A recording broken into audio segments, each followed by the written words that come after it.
At my son's 10th birthday, he tore the wrapping paper off a box from my sister. He reached in, then yanked his hand back. "What's this?" he asked, trembling as he held the document. I snatched it from his hand and my blood ran cold. Everyone went silent. 20 minutes later, the police were at the door. My name's Eliza, and for most of my life, I was the glue that held everyone else together. It wasn't a choice, really. I just kept doing what needed to be done.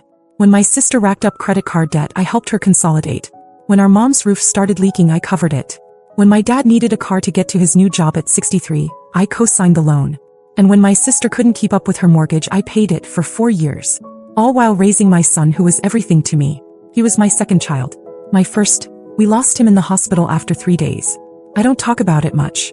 There's no way to explain how that changes you. How it reshapes every breath you take after. So when I say my son is my whole world, I don't mean it as a phrase. I mean it literally. His 10th birthday was supposed to be something special. Not just because he hit double digits, but because I was finally out of debt. I'd stopped paying my sister's mortgage 6 months earlier. She didn't take it well, but I told her I couldn't keep holding everyone else up while trying to build a future for my kid. She hadn't spoken to me since. So I was surprised when she showed up that day. She came late. Everyone else had already arrived. My parents were there. They'd come together even though they divorced 2 years ago. And a few of my cousins, my son's school friends, and our neighbors. The backyard was all balloons and a rented bounce house.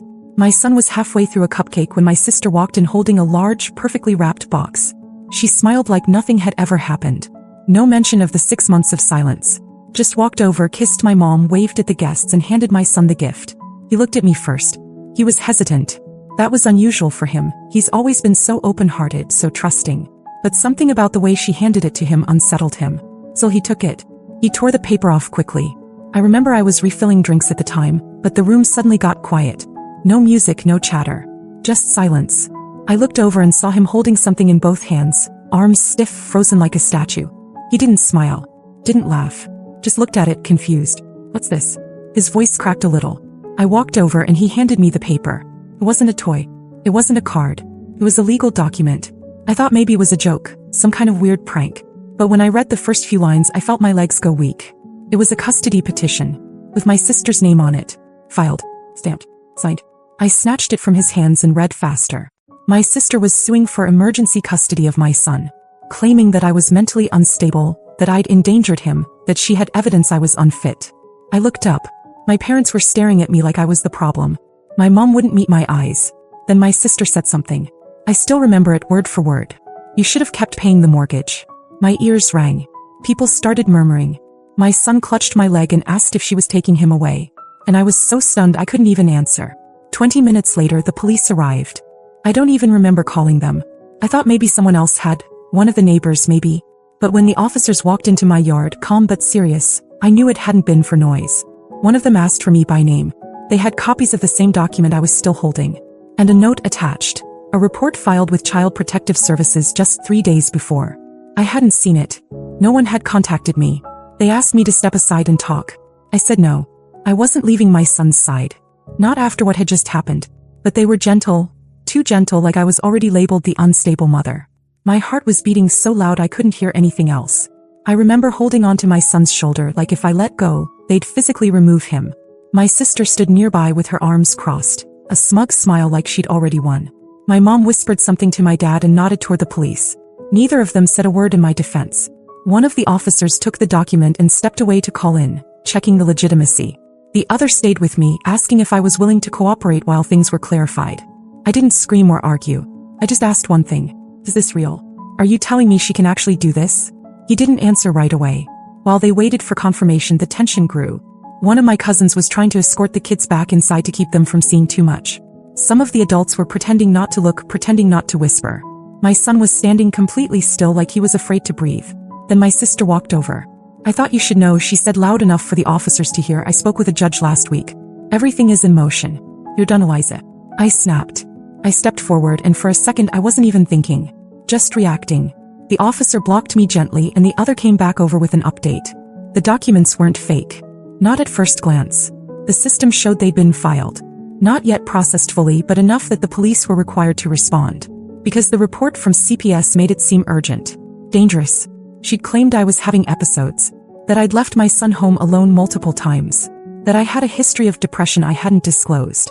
My sister knew exactly what she was doing, and she'd waited for his birthday to drop it all. The officers told me no one was being taken today, not yet. But until the court hearing, I had to agree to certain conditions. My sister, unbelievably, was listed as an emergency contact and temporary guardian if anything happened to me. They asked if she could take my son for the weekend, just while the paperwork was reviewed. My parents backed her. They actually defended her in front of everyone, said it was just temporary, and I should stop making a scene. My mom even said maybe this would force me to face reality. Reality? The only reality I could see was my son looking at me like he was already being taken. I told them no, absolutely not. That's when my sister whispered something into the younger officer's ear. He nodded and stepped away again. I don't know what she said, but 2 minutes later I was told they'd strongly recommend that I cooperate voluntarily, or CPS might take action immediately. They didn't threaten me outright, but it was enough. My sister walked out of my yard holding my son's hand. I didn't sleep. I just sat on the living room floor with the custody papers in my lap, staring at them like maybe if I looked long enough they'd turn into something else. Something harmless. But every time I blinked, the words were still there. That stack of legalese wasn't just paperwork. It was a loaded weapon. And my sister had aimed it directly at my heart. I kept thinking, how did she get all of this done without me knowing? How long had she been planning it? It wasn't the kind of thing you whip up overnight. She had dates, statements, details about my schedule, even my old medical records. The more I read, the colder I felt. None of it was entirely made up. That was the genius of it. Everything she wrote had a sliver of truth, twisted, deformed, ripped from context. Yes, I had a history of depression. From when I lost my first baby. It wasn't a secret, but I'd been stable for years.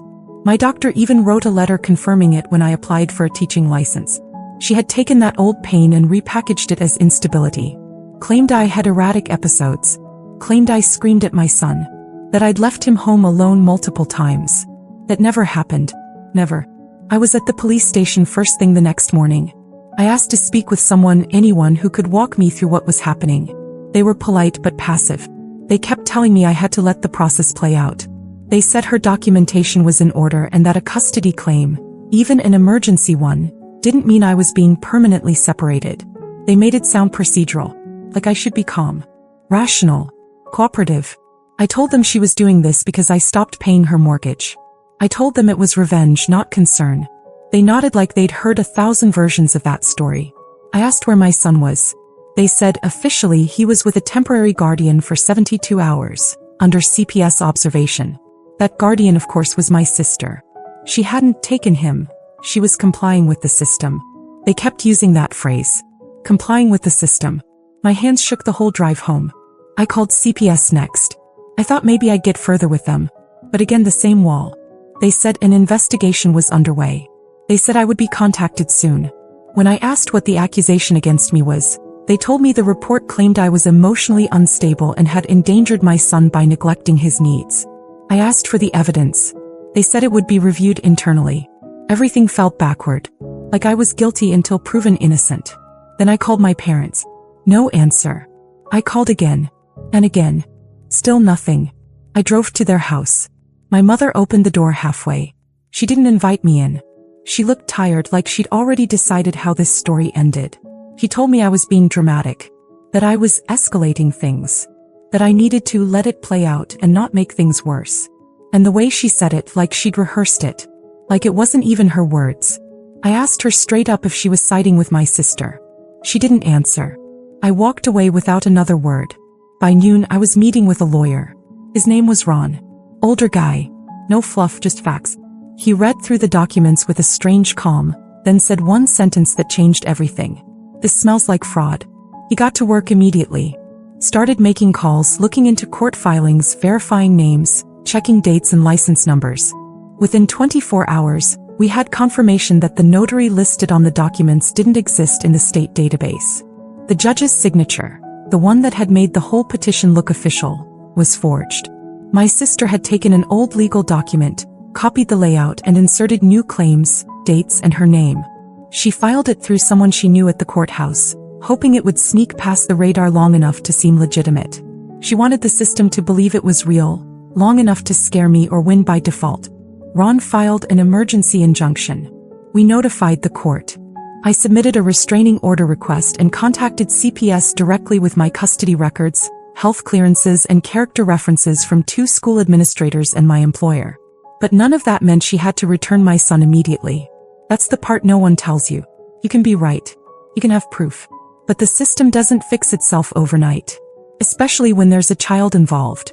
Every correction comes with paperwork, signatures, review boards. Nothing moves fast, not even justice. My son called that night. From her phone. He said, "Mom, are you mad at me?" I told him no. That I loved him. That I was coming. Then he said something that broke me completely. "I don't want to stay here again." I sat in silence for a second, trying to stay composed. Then I told him the truth. "You won't. I promise." And I meant it. By day 3, I wasn't sleeping, barely eating, just moving from task to task with military focus. Ron had filed everything that could be filed: restraining order, fraud complaint, custody motion, but the court hearing was still 4 days away. My son was still with her. Then something unexpected happened. Ron got a call from someone inside the courthouse. A clerk. She didn't want to leave her name, but she said she'd seen something strange on my sister's petition. A signature that looked identical to one filed 2 months earlier in an unrelated family case. She hinted that there had been other unusual filings tied to my sister's name recently, all rushed, all missing formal witness records. Ron started digging. That same afternoon, he found out my sister had submitted a different petition under another name just 3 weeks earlier, claiming she was fostering a child. A completely different child. The paperwork had been pulled before it got very far, but it was in the system. He asked me if I knew anything about it. I didn't. Then I remembered something I hadn't thought about in years. Back when I was still helping her with bills, my sister had told me she was looking into becoming a foster parent. She said she could use the extra income. I brushed it off at the time, thinking it was just another one of her half-baked ideas. But now it clicked. She wasn't trying to help a child, she was looking for a paycheck. And my son, my actual child, had become her fallback plan. She didn't just want to hurt me, she wanted to own him. To list him, claim him, maybe even get state support, like she was doing the world a favor. That night, I called my cousin Ashley, one of the few people in the family who still had a backbone. I told her everything in detail. She was horrified. Then she told me something I didn't expect. She'd heard from her mom that my parents had signed affidavits backing my sister's claims. I hadn't seen those yet. They hadn't been shown to me, but they were submitted as supporting evidence. My own parents had given sworn statements against me. I couldn't even process it. I was still thinking of them as neutral, passive, maybe confused. But they weren't confused. They were complicit. That changed everything. Ron used that information to subpoena the full case file. The affidavits came through the next morning. Reading them felt like betrayal burned onto paper. My mother had written that I was emotionally volatile since the loss of her first child, and had unpredictable mood swings. My father wrote that I had severed family ties recently and refused contact, which made them concerned for my son's stability and emotional development. These were the same people I'd been helping for years. The same people who let me pay their bills, fix their problems, carry their weight. They'd sold me out to keep my sister's fantasy alive. I wanted to scream, but I didn't. I scanned every page and sent it to Ron. He said this changed everything. We filed new motions that afternoon, this time with a formal fraud complaint naming my sister and including evidence of the earlier fake foster petition. Ron also filed a motion to have my parents' affidavits disqualified, citing conflict of interest and perjury concerns. And then something else happened. My sister slipped. She showed up at my son's school without notifying CPS or the court, and told the front office she was taking him home early. She used the forged paperwork again, but this time the office manager, who knew me well, called the school district legal desk. That's when things blew up. The district put a hold on his release. CPS was notified immediately. The school called me. I got there 10 minutes later and walked into the front office where my sister was screaming at the staff, holding the same bogus document she tried to use at the party. I didn't even have to say anything. CPS showed up 15 minutes later. This time they took him, not from me but from her. She started sobbing, then yelling, saying it was all a misunderstanding, that she was just trying to protect him. But it was over. CPS took him into protective custody pending the court hearing, which, thanks to Ron's latest filings, was moved up. My son reached out to hug me before they let him out. One of the caseworkers allowed it. He whispered in my ear, "Told you I didn't want to stay with her." The hearing was scheduled for 2 days later, early morning. I didn't sleep the night before. I didn't even try. Ron and I spent every minute reviewing every piece of evidence, every inconsistency in her story, every signature and timestamp. We had a full binder of documents that painted the truth and exposed the lie she tried to build a life on. The courthouse was cold. Not physically, just cold. The kind of place where people learn quickly how little emotions matter in the eyes of procedure. My sister showed up looking put together, but I could see the cracks. Her confidence was gone. She didn't look at me. My parents were behind her. Not sitting with her, not exactly, but clearly not with me either. The judge opened the case. Ron spoke first, laying out a timeline so airtight there wasn't even space to blink. He walked through each filing, showing how my sister had submitted forged documents, presented false medical claims, and tried to exploit a personal tragedy for her own gain. Then came the bombshell. The two separate fraudulent filings. One for emergency custody, the other for a fictitious foster child, both using similar forged notary details. The judge asked if we had verified proof that the documents were fabricated. Ron produced a sworn statement from the actual judge whose signature had been forged, plus verification from the Secretary of State that the notary was fake. I watched my sister shift in her chair. Then the judge asked her to explain. She started rambling. Said she was worried about my son. That she only meant to help. She denied forging anything. Blamed someone else. An unnamed friend who might have helped her file things. Said she didn't read everything before submitting. She cried. He tried to spin it as a big misunderstanding. That's when the judge cut her off. He asked if she had anything else to say in her defense. She said nothing. Then the judge turned to the affidavits from my parents. He asked them to come forward and explain why they had submitted sworn statements against their own daughter. My mom went up. She looked fragile but not sorry. She said, "We didn't want to pick sides. We just thought, maybe she wasn't coping well." The judge asked if she understood that lying in a sworn affidavit is perjury. She froze, and for the first time looked scared. Then the judge ruled. My sister had attempted to obtain custody through fraud, forged signatures, and manipulation of court process. She was officially barred from any legal guardianship, access, or contact with my son. My parents' affidavits were struck from the record. And the judge referred both my sister and the documents to the district attorney for criminal investigation. Ron turned to me and whispered, "That's as clean as it gets." But it wasn't over. Not yet. As we walked out of the courtroom, I saw my sister trying to talk to my parents. My dad shook his head and walked away. My mom stayed behind, her face pale as my sister kept talking, fast and desperate. I couldn't hear what they said. Ron nudged my elbow. We had one more stop to make. We went straight to the CPS office. And that's where I saw him. My son sitting at a desk, doodling on a worksheet. When he saw me, he dropped the pencil and ran. I didn't care who was watching.